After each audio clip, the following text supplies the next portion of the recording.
Hello, welcome to VO Journey Academy Live. My name is Anthony / VO Daddio, I'm Gabby. Gabby, and we are voice actors. We are. Yes, we are. It's good to see everybody. If you're new, please hit that like and subscribe button. Also, hit that bell notification so you know when we go live and you For get a sure. notification. Yeah, Absolutely. And we've got a chat. we do. So if you want to say hello, tell us where you're from. Any questions this is where we love to get questions. Yes. Love to get questions. And so please, any questions, anytime, even if they're on topic or they might be something off topic from Yeah. voiceover, we'll still love to answer them. Right. So what are we talking about today, Gabby? What could be the topic for our special program today? Well, yesterday we talked about plosives. That's right. That's right. Today we are going to tackle sibilance. Sibilance. This is VO's Journey.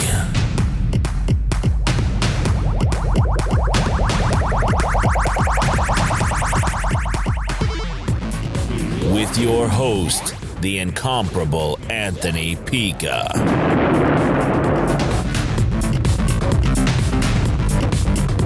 Oh, the And S's. Check 1, 2, sibilance. Sibilance. Tell us what sibilance is, Gabby. It's an overpronounced S. I mean, it's really that simple, right? It's not a lisp. It's not a speech impediment. It's just that its S's are kind of a sharp sound. And on a microphone especially, they become exacerbated. Yes. And we get this, tss kind of thing. And it people are, for whatever reason, sibilance is more annoying to the average person than any other audio faux pas. Sibilance is the one that makes people's skin crawl. Oh, yeah. My single most viewed video on my YouTube channel is about sibilance. Hundreds of thousands of views on That's sibilance wild. from people not even related to voiceover, right? Just wanting to know, what is it? How does it happen? That sort of thing, right? Okay.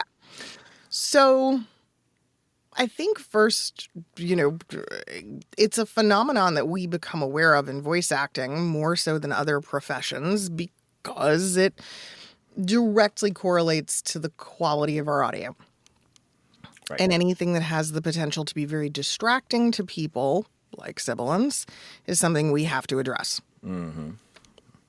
There are also microphones that make it so much worse. Like, people who weren't sibilant prior to getting on that microphone are suddenly nothing but one giant walking S. Oh, my goodness. The Rode NT1A. Not the NT1, but the NT1A. Oh, the microphone. It should come with a label. It says, warning, sibilance increased by 1,000%. I have a Sennheiser MK4. Same thing.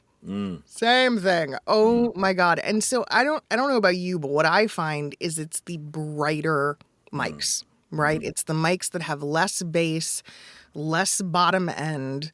They make sibilance so much worse. Absolutely. So in many instances, I think the issue is one of tech, not the speaker, right? Not always. Yeah, so if we break down the tech side of what sibilance is, right? Sibilance is basically a frequency, all right, and that is repeated, right, by wave files when we say S that are very close together. So these frequencies are compacted, and they're at a frequency range that's very not fun for us to listen to. It hurts our ears. It's annoying. All right. So basically, when we compact, like with, instead of what I'm doing now, which if you look at your wave files, right, they're not so tightly together. But if you notice S's, CH's, sh, even sometimes T, if you hold out that T, Right. those can be very closely compacted, and exasperates, it almost it pushes that not friendly frequency to that next annoying level. Yeah. So what we do, right, and it's from the technical aspect, is we can manually. Well, there's a bunch of things called de-essers out there, which I actually do not like. I like to create my own. But basically, what we do, either whatever you use, they are plugins or Mm-hmm. things that you create that target that very nice frequency, and we simply reduce the dB level of that frequency so that it's not so loud and it's not so harsh. We don't want to get rid of it because you still need that. You still Need the need to hear sound. it. Yeah. And if you do de-essers too much, it can your audio will start to sound muffled because frequencies those frequencies usually live between 6,000 to 8,000 hertz, somewhere in there for men and women. And sometimes, unfortunately, some of us can have two different frequencies within there that we have to tackle. So what we can do is we can go in though and target that. And if we target it, hyper target it, Mm-hmm. we can use the whole file, get rid of it in one fell swoop, just by reducing Yeah. that frequency level. Yeah. And So that's let's talk about it from a systemic standpoint and ooh, right. good S's on that one. Yeah, systemic. Yeah, Yeah, for sure. systemic. Yeah. So that obviously meaning the origin point. So the S starts with the speaker. Mm-hmm. And so I think that one of the things people need to understand is it's about tongue placement. The further back in your palate your tongue is, the Yeah. less annoying the S becomes. So Oh if you're yeah. one of those people who puts the tip of your tongue or flattens your tongue right behind your front teeth, you're going to get a very sibilant sound because you're forcing that air Yes. from behind your teeth. So really it's retraining yourself to move your tongue to the top of the roof of your mouth so that instead of this, you get this. Oh And yeah. it's much less, okay? And yes, it's going to take some training and some kind of reprogramming. Now, Absolutely. everything you're talking about, right? The plugins and, that becomes a way to deal with it a little bit more in the moment. So, I mean, Isotope is the gold standard, right? Everybody loves Isotope when it comes to these sorts of tricks and things. Adobe Audition has a built-in de-esser. The newest Isotope product, so RX is always, the standard, but the newest Isotope product, Velvet, has a really good de-esser in it that's new. That's been one that people have had a lot of success with. But yes, you have to be careful because people who know, right? We can hear it. We know that a de-esser has been used. We can detect the de-esser. Mm-hmm. So there is actually one other thing that people often forget about. You can manually edit an S. Now, I love it. Sorry, I love that. Yeah, please go on about it because people mm-hmm. don't know that, and it's Yeah. actually, my favorite way to do it. Really. Yeah. So if you go on mic and just take a word like sibilance and say it, Mm-hmm. say a few things, do a Sally sells seashells by the seashore, right? Mm-hmm. And you will see when you blow your wave up, when you zoom in nice and tight, the S is a very consistent, like you were saying, it's a very compact pattern. And so what you'll notice is it has two tapers, right? It has the taper at the front, it has the taper at the back, but then the solid middle. Mm-hmm. You can simply manually grab that solid middle and go boop and delete it because it's the same sound. Exactly. And And it's because it's so compacted, right. you're not going to get clips in there. If you try Mm-mm. this with any other part of your audio, you get this you Yeah. get a click in Yeah. there. But It becomes with aware. right, but this you don't. No. So you can delete that area, and you can also manually just highlight the whole thing and just reduce the dB level a little Mm-hmm. bit. Yep. And you've literally done it. That's Yeah. it. Yeah, there's a lot of ways to mitigate the problem. And, the thing about the manual editing is that honestly, once you become more accustomed to it, you get faster at it. It's really not that Yes. big a deal. Yes. I will say, I think women have greater tendency for sibilance than men. I think a lot of it has to do with the way, especially younger women, are being taught to speak. And it's a lot of like the trends that we're seeing right now. It kind of goes along with vocal fry, in that fry used to be something you just sort of naturally had or didn't. And now everyone is sort of forcing the fry. Right. Yeah, we see a lot of women that just really, really overdo their S's. And I think somewhere along the way, right, it was maybe like it makes you sound more animated or makes you sound more lively or more interested in what somebody else is saying, but they didn't really realize the harm that would create later. And it's not really an issue usually face to face. It's again when it's in a recorded setting. Yes. That's when it becomes very apparent. Yeah. Oh yeah. Oh yeah. So the other way, of course, was I think we're getting to is you can manually do that, and then in the end, in the last part, right, is us as the person of the input, right, that Mm-hmm. the words are coming from. We can start to recognize how we can mitigate some of those S's Yeah. on our own, right? Oh, yeah. So, some of the things that we can do, right, is practice not holding out your S's so much. Mm-hmm. I was just doing it right there. We can then practice when it comes up. You can self modulate how loud you make it. So, Yep. it becomes something that, and then you will build it into a habit. And now you will always, the thing is, the reason why all of these things I think are important to learn about is because there will be pieces that you'll do for whatever reason seem to be an S or a CH every other Yeah. term, whatever. Or maybe you wake up one day and you're just super sibilant, right? It happens. So you have but over a period of time, when you practice more and more, you'll get better at self modulating it. So it won't be as bad. Yeah. But early on, it might be the bane of your Mm. existence. I mean, it was for most of us. So, yeah. There's one trick. It's a weird one, and I don't always recommend it for everybody, but I guess it's kind of one of those. It's worth a shot and see if it works for you. It's to take a piece of copy and change all of your S's to Z's, because we don't hold a Z the same way we would an S.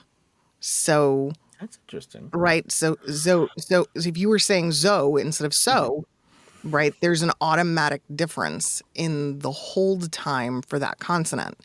And it can kind of, again, retrain your brain a little bit. So, yeah.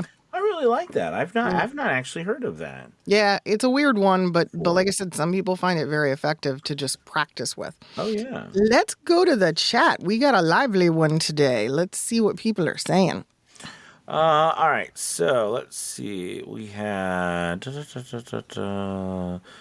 Sarah says, "My nemesis, darn you, sibilants." Nemesis. Use the better one. Yes, the nemesis. Let's see. James says, "I love my DS effect. Such a cringe saver." Yeah. Mm-hmm. Let's see. Chris says, "I'm kind of self-conscious. My audiobook demo where I realize that I'm a heavy breather." Well, you're in luck, Chris, because tomorrow we will talk about breath control.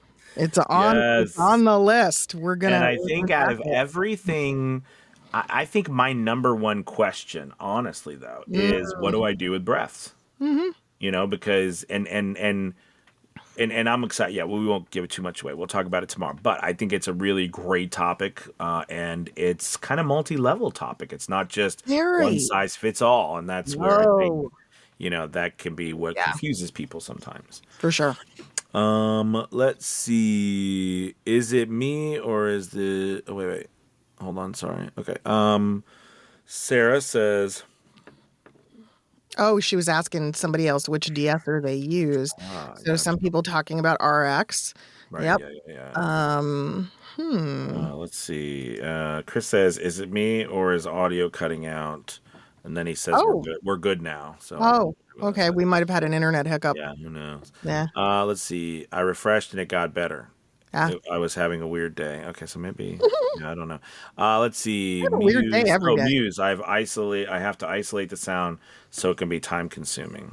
So I mean, Mm, that kind of goes into, like I said. Now, I think on shorter pieces, Gabby, yeah. doing it manually is fantastic. Oh, I yeah. mean, If it's you're dealing wonderful. with an audiobook, that would be That's hard. It excruciating. is hard, Yeah. especially if you have a lot of S's. I mean, if you come across just one or two that are major, fix them real quick. You can do it manually, and then you Yeah. don't have to worry about it messing with any rest of your audio. Yeah, exactly. Let's see. We've got Strange Cat. Hello. Get out of it. James says, would have never in a million years would have thought about replacing the S with a Z.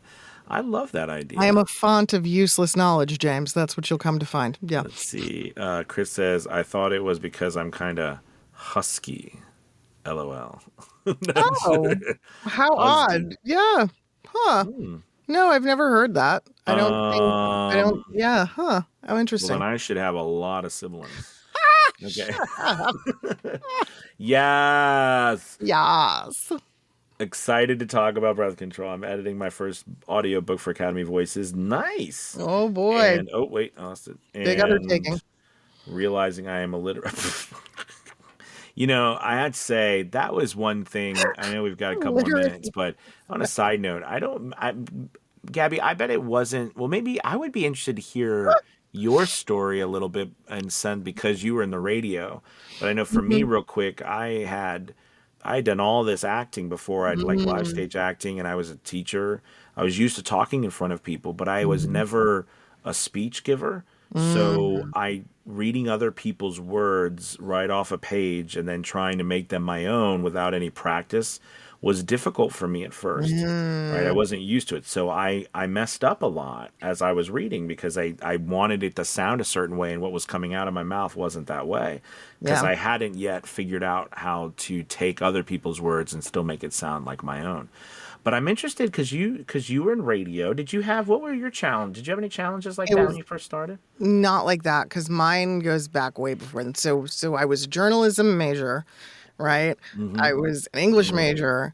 I was heavily involved with the early days of podcasting, which was like internet radio stuff. And between that and my theater work, like, like I always joke and I go, remember in English class when, your teacher would call on people to read aloud in class and like half the room would just shrink and try to Yes. disappear? I was always the default call. Always. Like if nobody I wanted to love it. volunteer, she would call. I was reading. But you were a reader, I bet, weren't you? Yeah, for sure. So, like For I'll sure. never forget when I was my wife. She's always been she's a phenomenal, always been a reader, and so reads books like crazy. Mm-hmm. But anyways, the point to bring it up is because when we were younger, we would read to our children at night. You know what I mean? I'm like the actor, so I want to be like I want to read and stuff. She's such a better reader than when I was. Now I feel like I've leveled the playing field, but she's just because she's read so much and that's another part of it. I Right. didn't read a great deal. It's funny as an adult, I read 10 times. I didn't read very much when I was younger, but as an adult, I've just read so much. I consume so much more now than I did when I was younger. So it could be a topic unto itself, but I call it brain eye mouth coordination. Yes, It's yes, really all it is. It's the 100%. time that it takes for your eyes to see it, your brain to process it, and then your mouth to spit it back out. And it's such a coordinated effort that it's a muscle memory that we can build up again like an athlete. It has a very similar construct. And the more you practice it, the better you get. I have met so many people in my time in voiceover that I'm like, look, I know you are a literate human being, right? And right now, yeah, you feel like what is going on. And it's because while you're highly literate, you're used to reading in your head. You're not used to translating it to the aloud part. And that's where the disconnect is coming from. Absolutely. Oh, absolutely. And A lot of one practice. thing, one thing that I did, and I would say, and I've learned actually more about it recently about myself as well. But early on, I had gotten this. I'd always wanted to be a speed reader because I always read very slow when I was Mm, younger.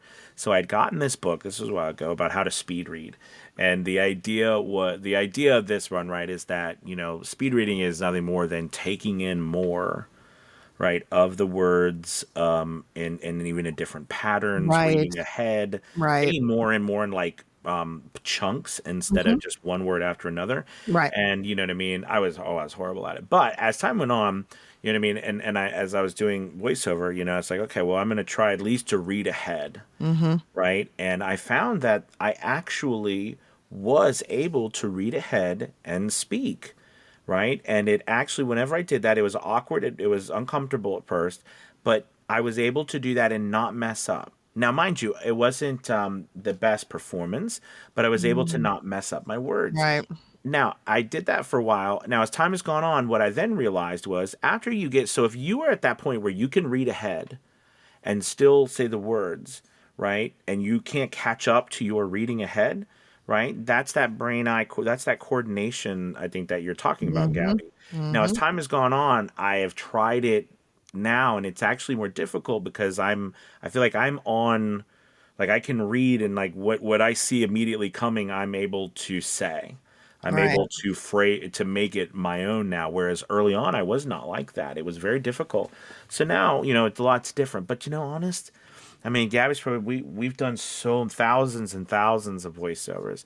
So on the other note, don't beat yourself up Mm-mm. about sometimes they are so hard on themselves. I'm like, you're just a baby. You're just starting out. Don't beat yourself up. This is a Practice. journey. Yeah, you got to practice. It is a journey, Yeah. and it takes a long time. It took me so many voiceovers to feel even comfortable doing voiceover. Hey, let me tell you the other side of that coin. Way down the line is when you get to the place where I am, which is that I read something, right? And I read ahead and I realize I'm not even paying attention to what I said. The meaning, right? I'm Right. not connected to the process and I have to backtrack because I'm like, oh my God, I'm thinking about something else. I'm Oh daydreaming, yeah. yet my mouth is moving and I'm Oh yeah. reading these words. So I'm not clearly, right? I'm not connected to my character at this moment. Yeah. And you get into the situations where you're like, you start forming opinions about, hey, you guys should write this a little differently. I think this. you start you start directing the people who are supposed to be directing. Sometimes they don't mind. Sometimes you got Yeah. to know when and when not to. Yeah, for sure. But anyways, thank you guys so much for being with us today. We really appreciate it, and we're very excited about tomorrow. We're talking about breath control, right? We'll be So back. it's going to be wonderful.